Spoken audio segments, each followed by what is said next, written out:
ಸ್ನೇಹಿತರೆ ನಮಸ್ಕಾರ. ಕೆಲವರ ಅಭಿಪ್ರಾಯ ಪೂಜೆ ಫಲ ಕೊಡೋದಿಲ್ಲ ಅಂತ ಹೇಳ್ಬೋದು. ಆದರೆ ನನ್ನ ಅಭಿಪ್ರಾಯದ ಪ್ರಕಾರ ಪೂಜೆ ಫಲ ಕೊಡುತ್ತೆ, ಪೂಜೆನೂ ಫಲ ಕೊಡುತ್ತೆ. ಹಾಗೆ ಇವಾಗ ಈ ಯಾವುದು ಅಗ್ನಿಹೋತ್ರ ಫಲ ಕೊಡುತ್ತೆ ಅನ್ನೋದೇ ಆದರೆ ಪೂಜೆಯೂ ಫಲ ಕೊಡುತ್ತೆ, ಹೋಮ ಹವನಗಳು ಫಲ ಕೊಡುತ್ತೆ. ಆದರೆ ಆ ವ್ಯಕ್ತಿಯ ಗ್ರಹಸ್ಥಿತಿ ಮತ್ತು ಕರ್ತ ಪೂಜೆಯನ್ನು ಹೋಮ ಹವನವನ್ನು ಮಾಡುವಂಥ ವ್ಯಕ್ತಿಯ ಮನೋಸ್ಥಿತಿ ತುಂಬ ಉತ್ತಮವಾಗಿದ್ದರೆ, ಪ್ಯೂರ್ ಹಾರ್ಟ್ ಇದ್ದರೆ ಅವುಗಳು ಪೂಜಾ ಫಲ ಕೊಡುತ್ತೆ, ಹೋಮ ಹವನ ಯಾಗ ಯಜ್ಞಾದಿಗಳು ಫಲ ಕೊಡುತ್ತೆ. ಅಗ್ನಿಹೋತ್ರ ಫಲ ಕೊಡೋದೇ ಆದರೆ ಹೋಮವು ಫಲ ಕೊಡಲೇಬೇಕಲ್ಲ, ಹಾಗಾಗಿ ಹೋಮ ಹವನಗಳು ಫಲ ಕೊಡುತ್ತೆ.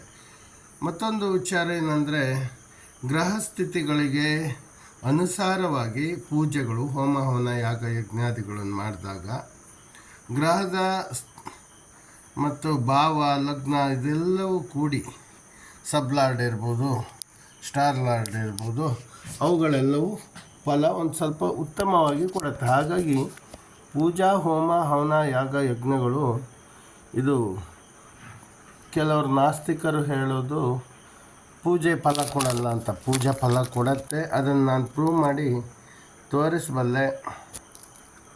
ಹೋಮ ಹವನಗಳು ಯಾಗ ಯಜ್ಞಗಳು ಫಲ ಕೊಡುತ್ತೆ, ಅಗ್ನಿಹೋತ್ರ ಫಲ ಕೊಡುತ್ತೆ ಅಂದರೆ ಹೋಮ ಹವನ ಯಾಗ ಯಜ್ಞಗಳು ಫಲ ಕೊಡುತ್ತೆ, ಪೂಜೆಗಳು ಫಲ ಕೊಡುತ್ತೆ. ಚಾಂಟಿಂಗ್ ಮಂತ್ರ ಚಾಂಟ್ ಫಲ ಕೊಡುತ್ತೆ ಅನ್ನೋದೇ ಆದರೆ ಪೂಜೆಯಲ್ಲಿ ಬೇಕಾದದ್ದು ಮಂತ್ರಗಳೇ. ಹಾಗಾಗಿ ಪೂಜೆಯು 30% ಫಲ ಕೊಡುತ್ತೆ. ಮತ್ತು ಅದ್ರ ಜೊತೆಗೆ ಮ್ಯಾನಿಫೆಸ್ಟೇಷನ್ ಕೂಡಿ ಅವುಗಳು ಕೂಡಿ ಎಲ್ಲವೂ ಕೂಡಿ ಫಲವನ್ನು 100% ಕೊಡುತ್ತೆ. ಹಾಗಾಗಿ ಪೂಜಾ ಹೋಮ ಹವನ ಯಾಗ ಯಜ್ಞಗಳು ಸುಳ್ಳಲ್ಲ. ಈಗ ಜಪ ಮಂತ್ರ ಚಾಂಟಿಂಗ್ ಮಾಡಿದ್ರೆ ಹೇಗೆ ಫಲ ಕೊಡುತ್ತೋ ಹಾಗೆ, ಮತ್ತು ಈ ಅಗ್ನಿಹೋತ್ರ ಹೇಗೆ ಫಲ ಕೊಡುತ್ತೋ ಹಾಗೆಯೇ ಪೂಜೆಯೂ ಫಲ ಕೊಡುತ್ತೆ, ಹೋಮ ಹವನಗಳು ಫಲ ಕೊಡುತ್ತೆ. 30% ಎಕ್ಸ್ಟ್ರಾ. ಇನ್ನು 70% ಗ್ರಹಸ್ಥಿತಿ ರಿಲೇಟೆಡ್ ಆಗಿ ಫಲ ಕೊಡುತ್ತೆ. ಹಾಗೆ ಮ್ಯಾನಿಫೆಸ್ಟೇಷನ್ ಸಹ ಇದ್ರ ಜೊತೆ ಪ್ಲಸ್ ಆಗುತ್ತೆ.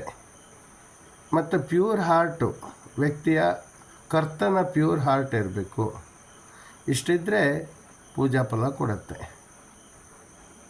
ಹರಿ ಓಂ ನಮಸ್ಕಾರಂ. ಅಹಿಂಸಾ ಪರಮೋ ಧರ್ಮ, ವಿಶ್ವ ಜೀವ ಸಂಕುಲ ಧರ್ಮ, ವೃಕ್ಷೋ ರಕ್ಷತಿ ರಕ್ಷಿತಃ, ಸತ್ಯಮೇವ ಜಯತೆ.